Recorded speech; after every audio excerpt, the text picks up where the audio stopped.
इस बात पर चर्चा होनी बंद हो गई कि किस तरह रोजगार के अवसर सृजित किए जाएं।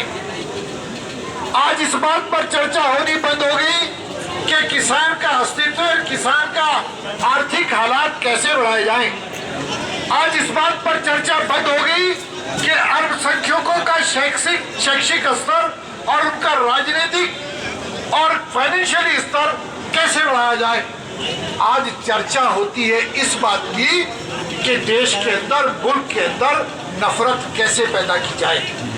आज चर्चा विधानसभा और लोकसभा में इस बात की होती है कि हिंदू मुस्लिम को बंटवारा करके वोट कैसे हासिल किया जाए।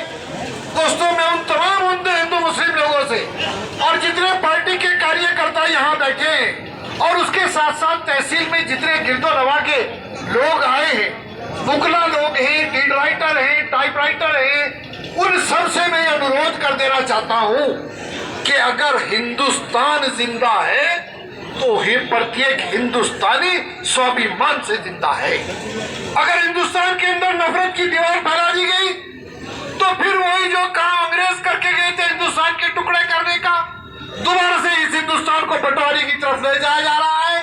अगर हिंदुस्तान का कॉन्स्टिट्यूशन जिंदा है तो हमें अजान देने की भी आजादी है।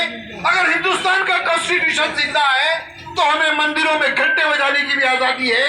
अगर हिंदुस्तान का कॉन्स्टिट्यूशन हमारा भाईचारा जिंदा है तो हम ईद की नमाज भी पढ़ेंगे, दिवाली भी मनाएंगे। और अगर हमारा भाईचारा खत्म हो गया, हिंदुस्तान का कॉन्स्टिट्यूशन खत्म हो गया, तो आने वाली नस्लें तबाह और बर्बाद हो जाएंगी।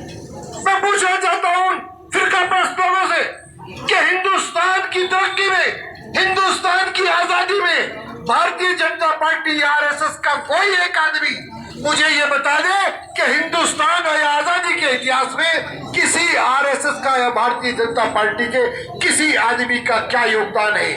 आप कौन से की पूजा करोगे और हमें देशद्रोही करोगे। आप महात्मा गांधी जी को गोली मारने वालों का महिमा मंडन करोगे और हमें देशद्रोही करोगे। आप नागपुर में तिरंगा ना फहराकर भगवा झंडा फहराओगे, हमें देशद्रोही करोगे।